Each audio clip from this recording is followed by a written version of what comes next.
Hello and welcome to the Modern Romantic Podcast, where we celebrate and inspire romanticism through passionate people who do incredible things. Hi, I'm painting myself into a corner. I am Trey.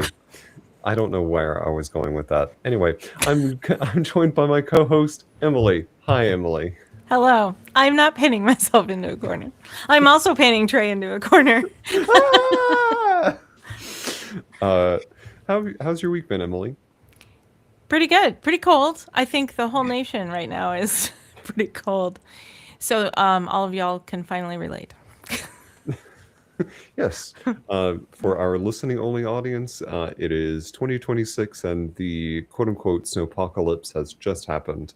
Um, I in the South got hit with a fair amount of ice, but everywhere else got hit a lot harder. So I think everyone's glad that this is a little over at this point.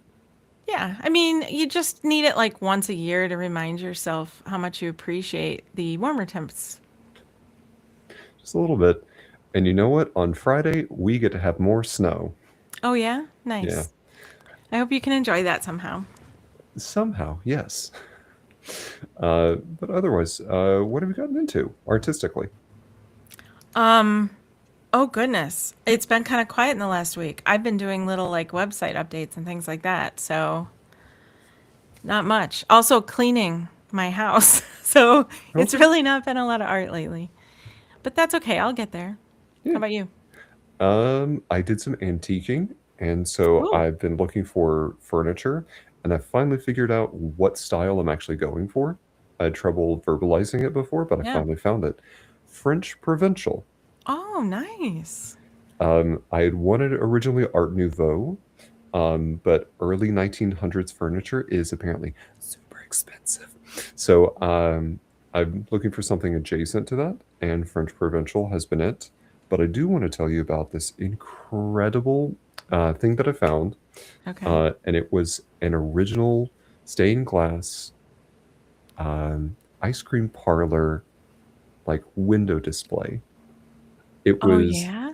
done in complete Art Nouveau style. Some of the like stained glass in it had been warped a little bit from time, but like it is still in one complete chunk. There was no damage to it, no chips. The patina on it still looked fantastic. Sitting in an antique shop in Mooresville, and for $650, I could have brought that thing home and had just an ice cream parlor Art Nouveau thing in my house. It was, I saw it from across the thing, and I was with a friend Wow. of mine and just shoved him, and I said, "Get out of my way! I'm going to see this." And man, Get it out of was, my way. it was so beautiful. Um, But you really, didn't walk away with it. I didn't walk away with it, but just the fact that I found it and I found something in nature In was, nature. hey, an antique shop is nature to me. No, I get. Um, Look, I'm pale. I burn in the sun. This is my nature. Okay. All right. But It's amazing. it just made my heart happy. So Yeah. that's what I'm excited about. I that is probably, I mean, I don't know how big it is, but that sounds like it might have even been a reasonable price. Yes, honestly. I Yeah. would say it's probably about 6 feet tall by about 3.5 feet wide. Oh, Like it's definitely worth that price. it was Oh, huge. wow. It was so good. It So probably cost a lot to ship that here. yes. Bing.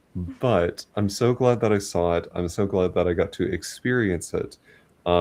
Which is a nice segue to talk about when I'm able to find art out and about as I'm like walking around and kind of Yeah, unexpected. And it kind of reminds me of our guest today. So would you please introduce our fantastic guest? of course. Our guest tonight is Jason Jones. He is a muralist and visual artist whose work he transforms old paintings and public spaces into playful worlds, kind of full of curiosity. He's got some humor and definitely some heart in his work. Welcome to the show, Jason. Thank you. Yeah, thanks for having me on here. Love your show too. Thank you. Thank you. I'm a big fan of yours because specifically, there are many reasons, but one specific reason is because you've taken old thrift store paintings and put Muppets in them. And I love the Muppets. And that when I saw that, I was like, this is brilliant. Thanks. We can be friends. Yes. Yeah, I try not to do pop culture stuff too much, but I have a soft spot for the Muppets. They're just like I can't. I gotta. I gotta make fan art in there. But, Who's It's who's your so cool. favorite? I don't know. It's tough between. It would be between Beaker and the Swedish Chef, maybe. It's just I don't know. It's hard to say. They're all so wonderful. Beaker is awesome. Do you guys have favorites? Ooh. I'm a fan of Kermit, and I also like Gonzo. Yeah. Gonzo's great too. Right, Trey? Yeah. You do. Okay, for those who don't know, Emily does a great impression of Gonzo. I will not make her do it now, but she does a I'll great do it. impression It's of just Gonzo. not good. It makes me laugh so much when I That's awesome. Oh, thank you so much. I needed that. You're welcome. Goodness. I'm sorry. I feel like I derailed that. I want to get back to that at some point, but I am very curious for our listening audience to know how you got into art. So can you kind of walk us through your journey into becoming a muralist and an overall artist? Yeah, it started really young for me. I mean, I guess some of my first memories are just drawing, drawing portraits of my parents. And yeah, I think now that I'm older, like I've learned about the whole neurodivergence thing and all of that. So I've always been like really kind of just socially awkward. And some of my language, I think I was probably even delayed in. So I just took right to drawing and making things. That was just how my brain worked. So pretty much from elementary on, I was just always drawing or making something. And then I also grew up just south of Fayetteville, Arkansas, just kind of in the sticks, is what I tell people. Yeah. So I was just completely surrounded with nature. And I think that's the next step. When you're in nature, you just like start to want to recreate it some way. Real nature, Trey. Rude. Sorry, please continue.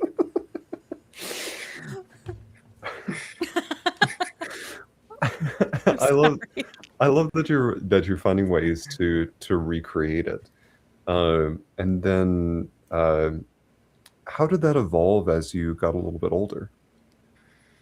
So yeah, just kind of I was probably 14, I think, and my mom put me into some oil painting classes. There was just an older lady in the small town close to where I grew up. She just dropped me off as like $5, and I'd go sit in. She had a little studio space, and I'd paint for like 3 hours. Um, I kind of started developing skills then, and then probably not long into that, I there was a video store in town. Um, I think I was 14, and I would ride my bike. Like this was about 3 miles to it. And the owner of that let me.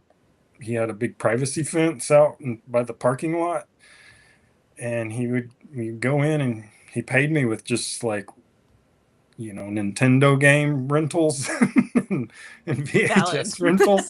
But Yeah. we go in and pick a VHS tape, it'd be like Gone with the Wind or some Disney film, Fantasia or whatever, and I paint scenes on the fence as I went. And then pretty much from then on, I mean, that was probably early 90s. Yeah, I was hooked.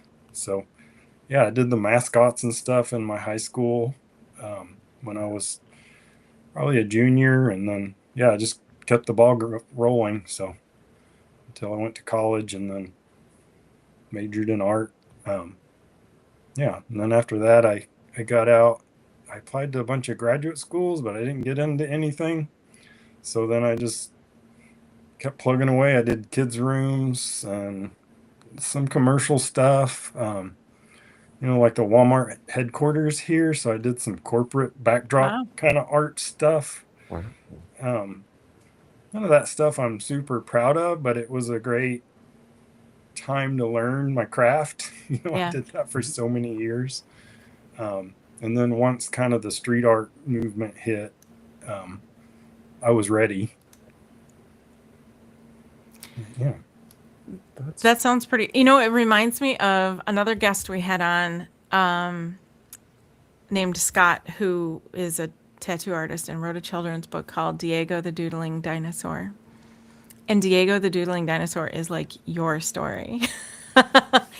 He's a dinosaur that would just kind of wanted to doodle in school instead of like do the work. Not that you didn't want to do the work. I'm not trying to say that, but like that story just seems to apply to so many people, and I feel like we're always hearing stories like that. And yours is one of them that reminds me of that book. Like, not to. I'm gonna plug the book. Yeah, I'm sorry. I was like, Let's not to check plug it the out. book. Actually, I've already plugged the book. No, Diego the Doodling Dinosaur is a kid's book that everybody should go read. I'll Anyway, look please that up. continue. I love kids' books too. It's So a good one, and it's on Amazon. It's like not very expensive. nice. Yeah, I'll Yeah. check it out. So, like Emily alluded to, and I want to come back to that. So, you went to school, you went to college, majored in art. How did you make the leap from that to murals and also to painting the Muppets into thrift store paintings? Yes. Um, yeah, so I guess after college, the leap to the murals, I mean, I'd already been doing that previously, some like sign painting and whatever I could get. It's just trying to be scrappy and be able to feed myself, basically. Um, I got a mural on the University of Arkansas campus here, just like a small, and that led to, it was like dominoes. You get one and then it leads to another one, and it was just a slow, patient process of building up a portfolio. That's probably one of the main keys, is you just got to have a lot of patience and time, to make quality stuff that people are really going to want. And then, yeah, it was just years and years of that.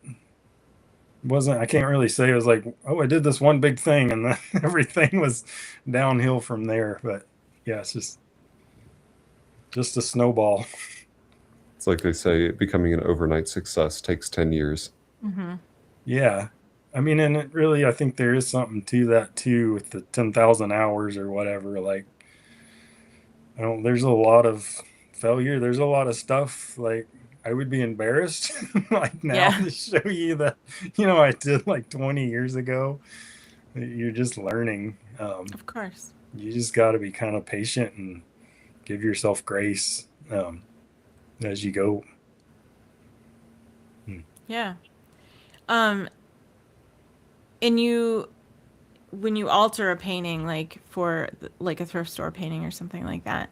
By the way, your work with that is so cool, and you've inspired me to want to paint because of that. Like, seeing what you do there made me want to do that too, even though I don't actually paint. But I would want to, because I want to be able to do those little, just inserting my own whatever into another painting that exists thrills Yeah. me somehow for some reason. But I'm You wondering should- what. Oh, go ahead. I'm sorry. I was going to say, you should definitely try it. There's something so Yeah. therapeutic about it to me. Yeah? I don't know. It's something about, so I do keep it kind of separate than the murals. Yeah. Just because the murals are all commissions. Sure. And the commissions can just like crush you sometimes if that's all you're doing. There may be Relatable. times where I'm doing a mural and there'll be like 10 people making the decision. Of course, art being subjective, it gets overwhelming sometimes. So I keep the thrift store paintings as like, I don't take commissions with those. I only keep it, totally artistic freedom. And I find it so therapeutic. So, Yeah. Do you ever think about like I think the one thing that would my immediate hang up, maybe it's because I don't paint and you do, but like my thought is I have this artist work that I'm obviously putting my own work onto, do you have some sense of responsibility to the artist, or do you ever worry about messing that up? I think about that quite a bit. I mean, of Yeah. course, I think of it as parody. My stuff is, I try to Yeah. make everything just kind of humorous. So, Yes. um, and that's in that sense of parody, I don't take it real seriously. I mean, I'm sure there's probably some people that get upset with me, but one thing about it is a lot of these are just like I've had pieces that have literally come from dumpsters.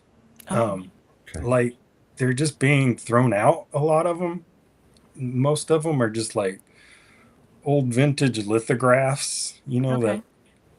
uh, usually my mom and sister, they're avid thrifters, so they bring them to me the most. But they're like, look what I got for $4. It's not like I'm destroying the original Sure, sure. thing. And then I try to be considerate of like not making something super offensive, in that sense. Right. But yeah, it's a fine line, I guess. You just kind of One of walk. my favorites is a girl. It's like it's got a lot of blue tones to it. It's a girl that's standing on like the edge of the sea, and then in the distance there's a ship with like a kraken taking it Yeah, over. yeah. That might I be my favorite, other than the Muppet stuff. Yeah, I like to mesh up the like cute and creepy Mm-hmm. mesh up a little bit. And so yeah, you're like, I don't know, like I'll have monsters, but you're like, I don't know, they look kind of friendly, but Yeah, the you don't robots really too. know. Yeah, They're so Yeah. like just doing their thing. yeah, that's kind of Hmm. like that. Like I'll find paintings that are sweet, and then I'm like, oh, it needs a kraken or whatever. So, I do have to say that I love the images both in your murals and also with your thrift store paintings of the robots specifically, because it's this nice, healthy blend between nature and science together. So they're always doing something that's in tune with nature. And there are a couple murals. There's one where there's a robot holding a giant flower, and another one is like holding a giant watering can and like pouring it on some tomatoes, I think. It's just really cute and adorable. And I was like, I really like this. This is fun. yeah, I mean, of course, there's kind of in my head, there's layers behind some of that kind of the robot theme and that. Of course, some of it is I do love science, and then I think a lot about like just environmentalism and sustainability. Like most technology does harm, Hmm. to nature. So I like to. It helps me to imagine ways that the technology, like the robots, are kind of in sync in nature or helping nature in some way. So that is a part of the theme with that. I like that. And then also too, a lot of times, I think I'm the robot. I just want to be out in the nature kind of thing. So I don't know. So yeah, usually that's part of it too. I like that you've made the robots kind of, even though they're obviously standing out as different, they also sort of belong at the same time. Yeah. And And that's an interesting balance that you seem to achieve every time. yeah, it's important to me to have like a sense of play. I mean, that's sort of what art is to me Hmm. anyway. So yeah, even just thematically, I'll always go in that direction. It's like, what do I want to play? What do I want to do to have fun? So that's what the robots are doing. What I Right. want to do. So, Or if not that, it's Mona Lisa holding a lollipop. yeah, Right. Um, yeah, that one's kind of got a funny story. I did an original one where I had a Mona Lisa holding a taco. Um, yes. and then I had a show at, here in Fayetteville, and someone came and bought the original. And then right after that, someone came. It was someone's parents, and they were like, "Our son sent us here to buy that original, but it had already sold." So the guy was like really, really bummed.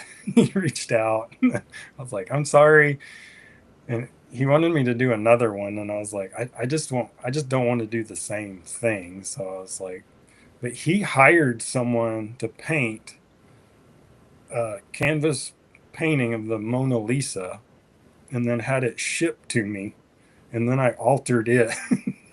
So Oh, that's why I did the one with the lollipop. It was for him. Wow. That's so 'Cause cool.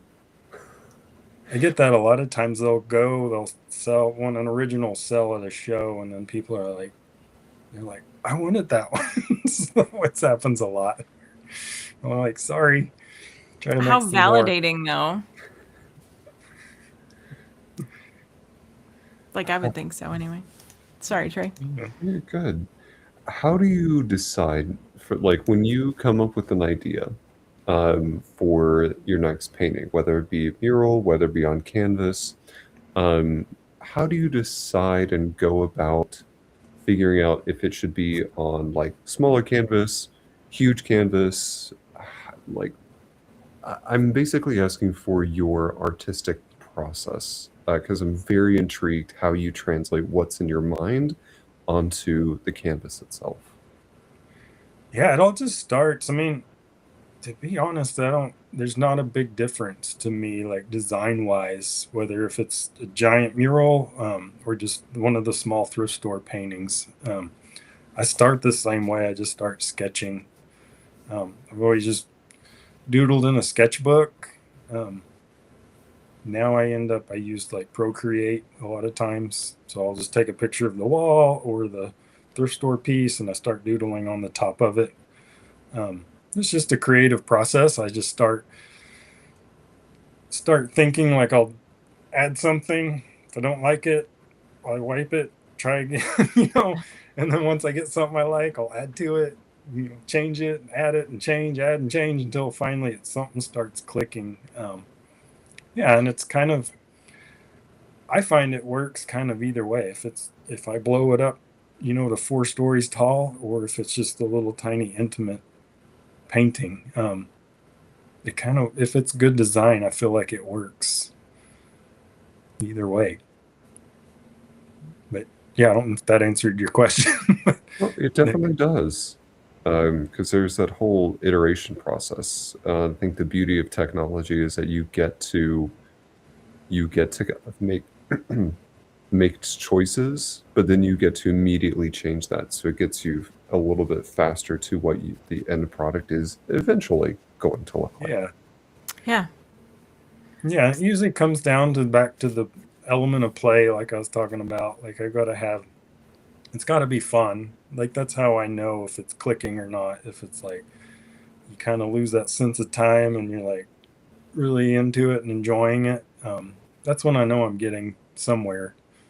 Um, and it may be too with I probably have the brain of an 8-year-old boy somewhere, to explain some of my art too. But I I do know like doing the murals is probably influenced it some too, because anytime you're working in the public, um, you hear a lot of opinions. Hmm. So they can be, they're usually either most of the time it's wonderful, but then there are some times when you get criticism and that. So I try not to focus on the adults, and I love it when kids get excited about my work. So a lot of times that's a starting point for me is I'm like, what is a kid going to get really excited about, So I hear stories sometimes of parents will tell me their kids interacting with my murals, and I'm like, that's the best, reviews I can get. So It's funny how kids kind of instinctively understand that, like your art, whereas sometimes adults kind of forget that or lose that as they get older. I wonder what that is. Like, what is it? Is it that sense of whimsy and wonder? Or if it's like, I don't know. I've always wanted to know how people can hang on to that better. yeah, I feel like I'm always chasing it. Like that's my Mm-hmm. my goal in life, I guess. So it's like we laugh or cry. So I'm trying my best, yeah, to just make whimsy and fun. Well, When it seems like you're doing that well. Well, Sorry, Trey. thanks. Good. I would agree. So when you're in the middle of, say, a commission for murals, and you're trying to make sure that it's fun amid you've got 10 people making decisions around you, Yeah. how do you keep finding the fun in those moments where it might not be so fun? Yeah, I think like I mentioned before, I'll just sometimes I do with the commissions, I'll just get overwhelmed and I'm like, okay, I just got to get through this. I'm trying to make everyone happy. I'm a bit of a people pleaser, and that'll wear on me sometimes, but I'll come back to like really the murals are about 50-50 of my time, like 50% of the murals and then 50% of the thrift store art. So I'll just come back to the thrift store art when I need a break. And then I just, like I said, I'll do total artistic freedom on those. And that seems to help me refill the cup, I guess. That's great that you can do 50-50 even. I think that's awesome. And I want to mention to our audience before it gets too late and I forget, you have on your website somewhere, I don't remember where, I can look, but there's a link to your Etsy. Oh, if you click on shop at the top, where you can go actually buy some of your art. And you have an Etsy shop with these surf store paintings and prints of those on cards and things like that. And so anyone who wants to go look at that, the website is artistjasonjones.com. So you can go find that. Even if you want to go check out some of his work while we're talking. And then on Instagram, it's artist Jason Jones as well. But I wanted to throw that out there before we forgot. So anybody who wants to follow along or go purchase some of that, they can. No, thanks. Yeah. You mentioned... Oh, go ahead. I'm sorry. I was just going to say it's silly too, just to warn the audience. As it should be. Yeah. So. See, I don't think silly is. I feel like that's maybe downplaying it. I think it's just whimsy. Like, yeah, it's a sense of just fun. Silly in good ways, not like not to like you said, not to downplay it or look down on it. It's not that kind of silly. It's silly in like I tend to believe that we're all just big kids. So I feel like that's just something that all of us probably, some form of it is something we all secretly yearn for anyway. Yeah. I try not to take things too serious, I guess. Yeah, have fun. It's definitely creative and clever in your approach, and I like that about it. And you mentioned how neurodivergence kind of helped, or once you said realization was, I think, the word you used. And I was thinking about how has like reframing the way your brain works changed how you treat yourself as an artist? That's a great question. Yeah. So yeah, that's kind of been a big part of my life. It was maybe 2 years ago. I got, kind of like diagnosed as being on the autism spectrum. Okay. Which once I started reading and learning and understanding, yeah, it was like all kinds of light bulbs going off and just like um, understanding my entire past to that point. Yeah. There was lots of times in my life, I've struggled with anxiety and depression, which now I understand more as like autistic burnout, just from the masking and everything. So yeah, it's definitely changed. I mean, that's part of why I was saying the robots kind of come into play too. Like I've always been really socially awkward and just struggled, Yeah. with different things. But I think that's kind of with the arts, like I was saying, is really therapeutic for me in that sense and helping understand who I am and how I fit into the world. Even the humor is like, I think I definitely have like the monotone kind of dry personality that sometimes comes from the masking in that. So I always want to be like a funny, humorous guy. And that's where I think the art has allowed me to be like, oh, I do have a sense of humor. I can just, the punchline comes through my art rather than through my words, I guess. So, That's a yeah. great way to say it. But as far as like how you treat yourself, do you find yourself being kinder or being more accepting or maybe even I had not thought this question through. Or No. even just like more forgiving of yourself in how you approach things and how you see the world. Oh, Has that changed definitely. that?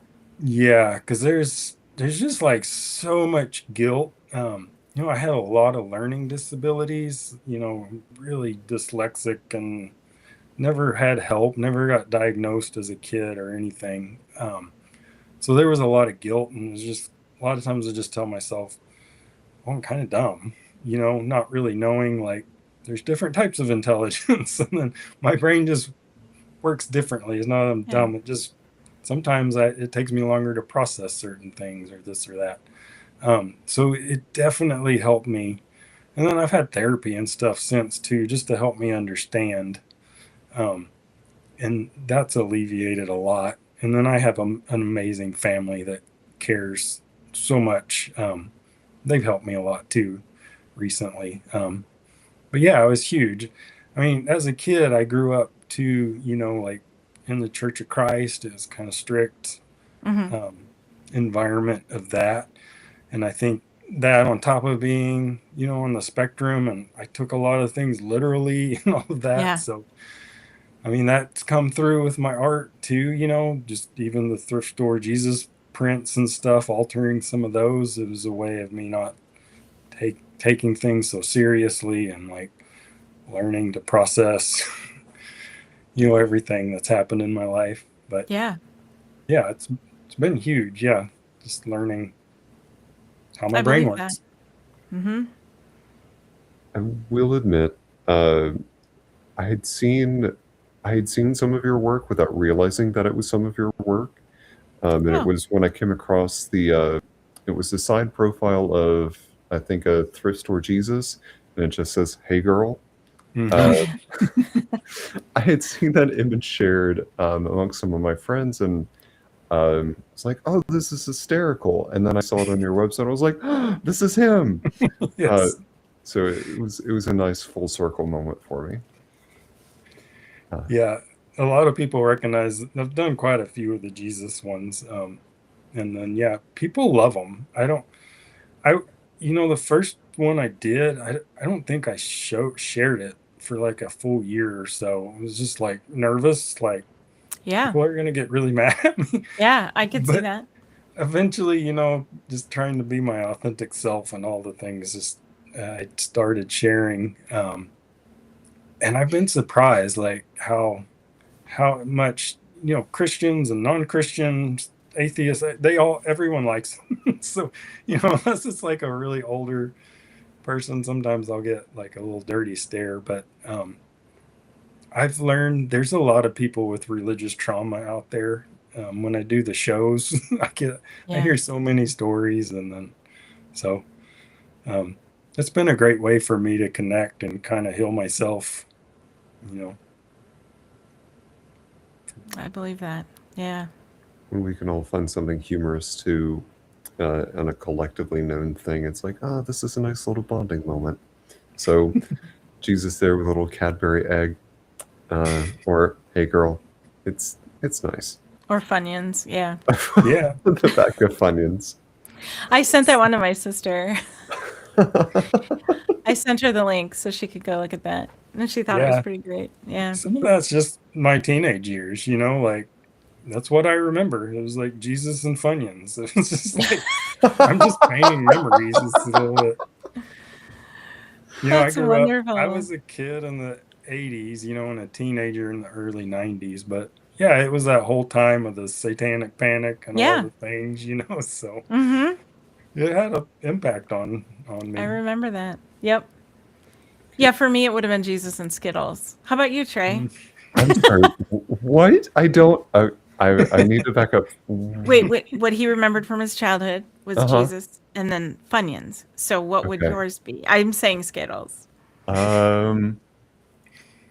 Oh God. Uh,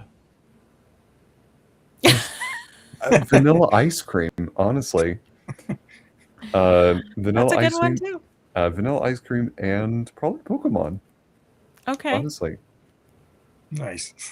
I'm Someone getting new material. in the chat, Josh said D&D and a bag of Funyuns. Perfect weekend right there. Yeah. Mm, Sadly, I've become more of a Funyuns. dice goblin now. nice. Yeah, we won't get into that.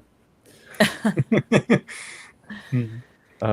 Talking like you're kind of you. So you found these things. Where does your inspiration stem from? Like, what sorts of things do you find yourself going back to become inspired? It's usually, I mean, probably nature's my number one. Um, I don't know. I love science. I I probably would have went into biology if I didn't have like all the learning disabilities and stuff when I was young. I was not a good test taker. um, the art was just so much easier, but I still love science. Like usually when I read books, it's either science books or podcasts. It's usually science podcast. So I think a lot of it stems from that. I don't know. Maybe it's part of my neurodivergence. I just like the structure and logic of all of that. Um, but yeah, I think all of that's connected. It's like the STEM stuff. So Mm-hmm. I feel like the way things are connected in science is connected to art too. Everything is just Oh yeah. works together. So We hear that often with a lot of our guests that we tend to maybe not, we don't dive into the science of it very much, but it comes up in at some point in almost every conversation where there is a level of science in the art that they do, whether it's mixing pigments because pigment doesn't happen without science, and or even like the type of medium that you're using, the paint, and how that reacts or does not react in the sun or to each other or mhm. on the surface you're painting, but or if it's a kiln with someone else or a torch or if it's the technology they're using to make their art happen.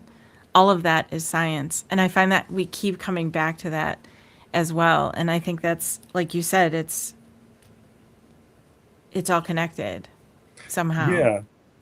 And I think the discoveries in science, they're just so fascinating. But I think all of the discoveries, it's the same process as creativity, with the arts. I don't know, the way you're just discovering things and learning, you know. And the Yeah. innovation. Yeah, it's fascinating to me. What areas of science are you really interested in?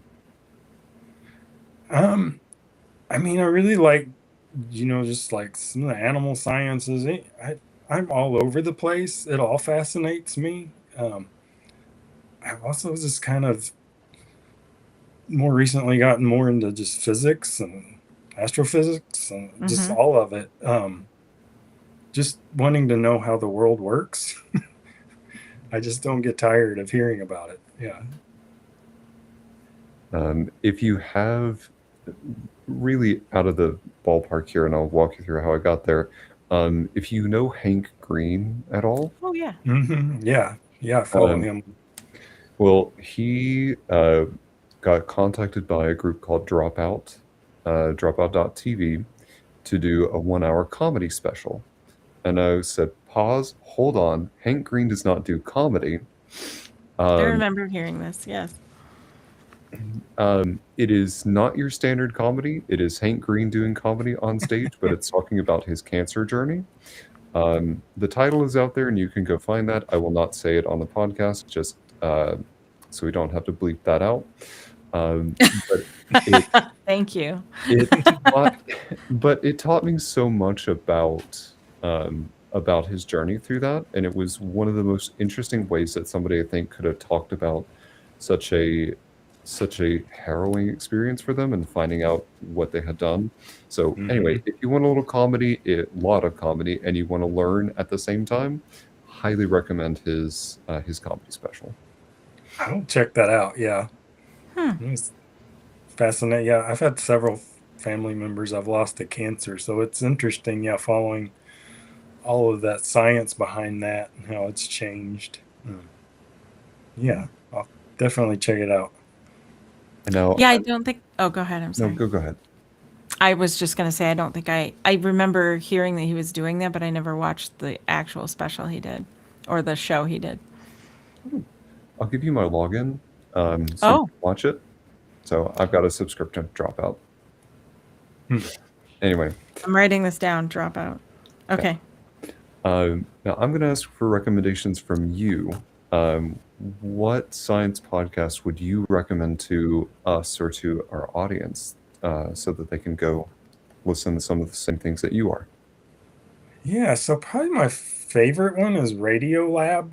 I listen to that one a lot. They're just, it's so well done. I don't know. I like Science Versus is a good one. Okay. I got so many I follow. There's I won't flood you.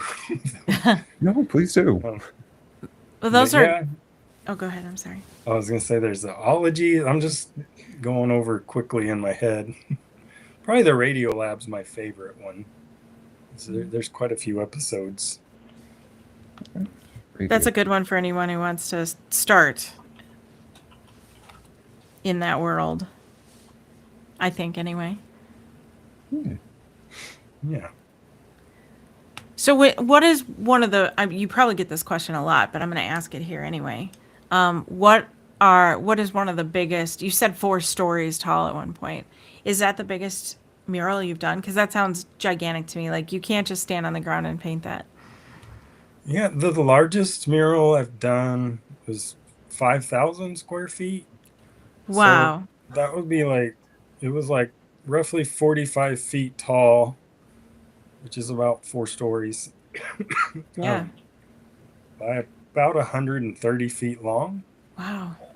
And That's a big one.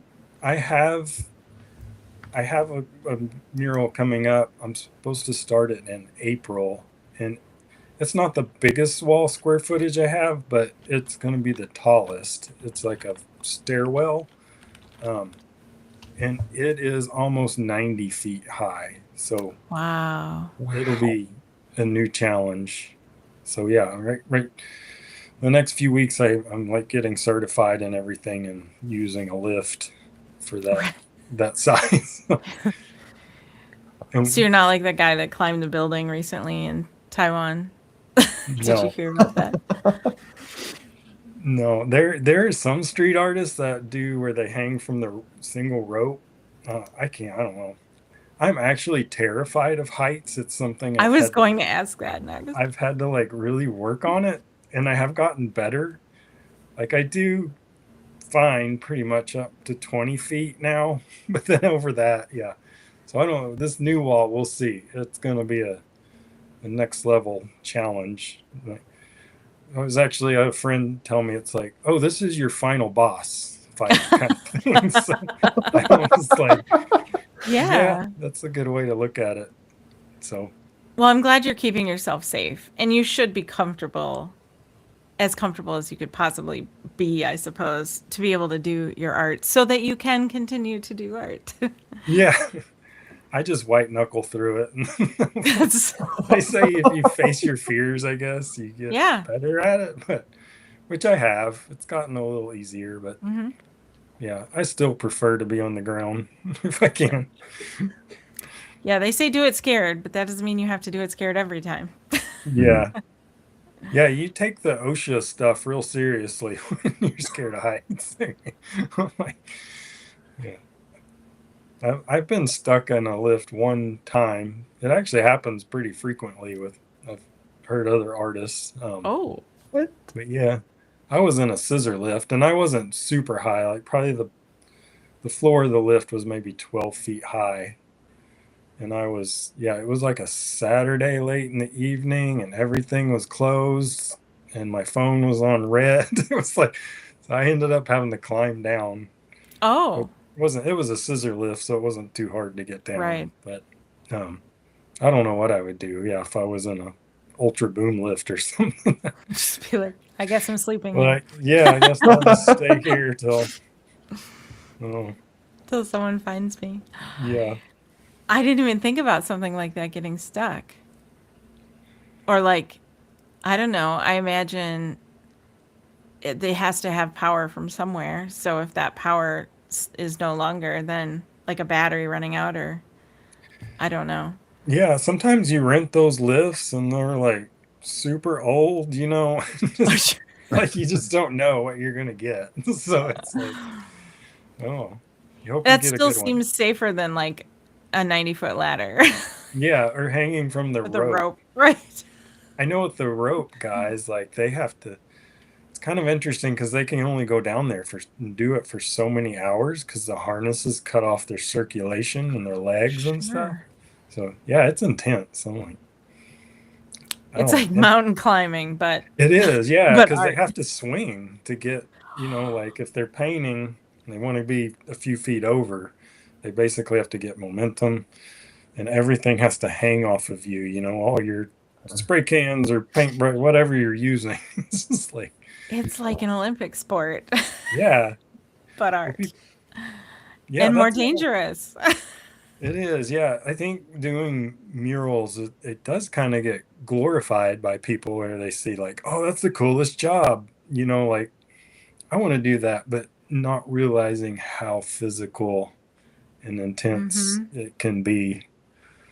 Um, I'm actually just hit 50 not long ago, so I'm like, how long can I keep doing this with the murals? Because it, it it wears on you. Sure, I imagine it would. But I do have I recognize that I will be a little disheartened when that day comes, but for now we get to enjoy some incredible pieces from you, and there's Well, some amazing work out there. thank Uh, you.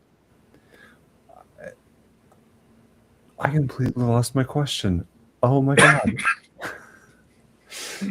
Uh, it'll I come do back. that all the time. Yeah. You were saying how wonderful my work is. It is. It is. But what do you have coming up? Um, what do you have coming up as far as work goes that you can um, share?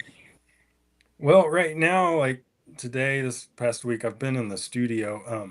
I've sold most of my originals as we had the holidays.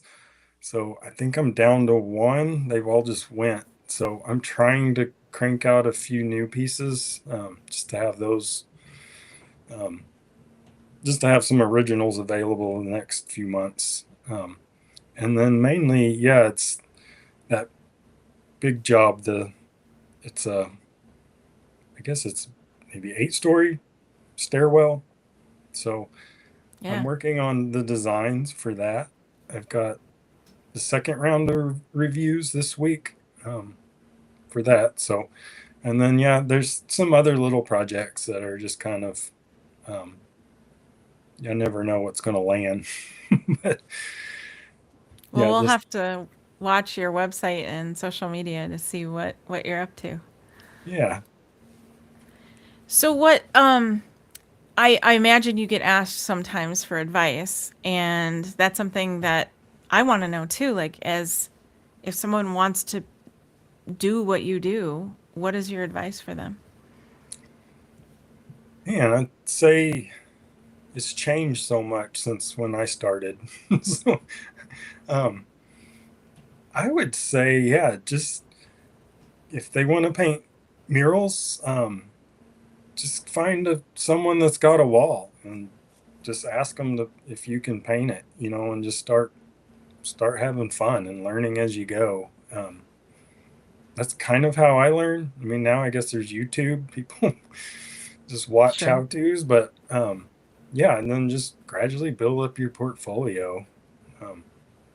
Yeah, like I said, I've done so many things that were, I don't know, I don't really call them failures, but just that were learning experiences. Yeah.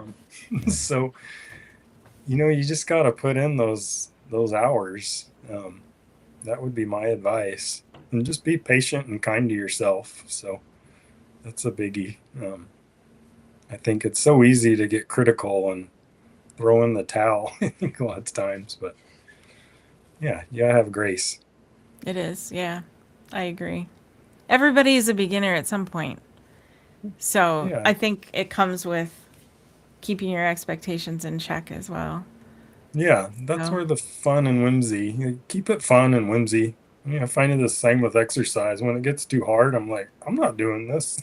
It's like, I don't know, keep it fun. It's the consistency that ends up, paying out. right. That's been my problem too. The gym is not fun. Not unless there's like a volleyball court there or something. Yeah. Yeah. Well, Jason, I really have enjoyed listening to you because I love that you are so interested in science. I love the whimsy that you bring to your paintings, and I'm, of course, a very big fan of your work prior to this podcast. So I want to thank you so much for spending time with us today. But I have one final question before we wrap up, and it has Yeah. nothing to do with what we've talked about at all. We like to ask our guests this on just about every episode, and that is, when you are sitting down to lunch and you could have lunch with anybody in the world, alive or dead, who is going to be sitting on the opposite side of that table from you? The first thing that comes to my mind is my wife or my mom, just because they're my favorite people in the world. Oh. That seems like too easy of an answer, so I'm going to go with maybe my third. I think would be, I'm so fascinated with Banksy, Oh. with just the stuff, the way he is like part of that crazy art world, but then he's also not part of it, and then he makes art about it, and then it's just like, I don't know. And then I also just love the edginess of it and the social commentary. It really connects with me. So I don't know. I think he would be fascinating to learn from, or just hear, what he has to say. I don't know if anyone's ever said Banksy, but whoever he is, No one on our show has ever said Banksy. it would be interesting to me. It is brilliant, though. Whoever he is, you might have to sign an NDA in order to have lunch with him. Yeah, he could wear, I guess. Wear like one of those trader hoods and just walk in and just. Or maybe I would have to wear it. I don't know. We can have lunch, but we can't face each other. We'd have to cut holes so we could eat on. Yes. Just get a straw, just have soup Yes. and just suck it in through a straw. It's a bisque. No chance. Mm.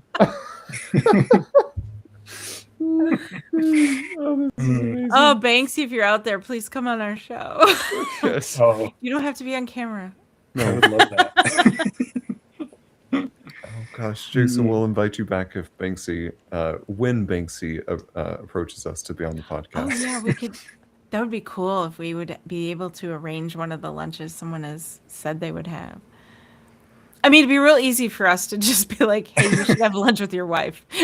Yeah. They'd just But, be like- buying us lunch. Just like, this is great. Oh my gosh.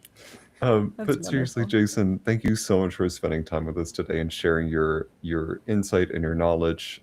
It's really been a pleasure. Well, thank you. Yeah, you guys keep up the good work. Enjoy Thank your you. podcast. Thank you. Thank you. Yeah. Oh, and reiterate, you can find Jason's work at artistjasonjones.com and on Instagram at artistjasonjones. And are there any other places we should be sharing? I guess I'm on TikTok too. It's the Oh, yeah. same artist, Jason Jones. Cool. Okay. But yeah. We'll have to go follow you there. Yeah. So Yeah. please go follow Jason, go support him, and when he eventually joins the Artist Olympics, paragliding in to paint a mural or swing from the rocks to do that, we will be in full support. We'll be there to cover that. 'Cause As holy long cow. as you'll catch me. Yes. Trey will be out there with like a big mattress Yeah, trying to yeah. catch you. I'll feel safe. Little to the left, little to the Yes. right, little left, forward, back. Ah, That's not I'll be live stressful. streaming that. Yeah. Yes. Well, as we close this episode out, I want to thank everyone for tuning in to us wherever you are enjoying this podcast. Thank you so much for doing this. We could not do this without you. Because it's fairly fresh in my mind, we recently did a broadcast and live script reading, unrehearsed script reading of The Princess Bride. Please go check that out. There's some incredible artists in that. You get to hear their incredible voices. So really touching friends. So really want to plug that very quickly. Other episodes that you can listen to are available on our website at themodrom.com or wherever you check out podcasts. You can support us on Patreon at themodrom.com if you are able. Otherwise, we're all, of course, on social media. But thank you so much for tuning in most of all, and have a wonderful evening. Bye, everybody.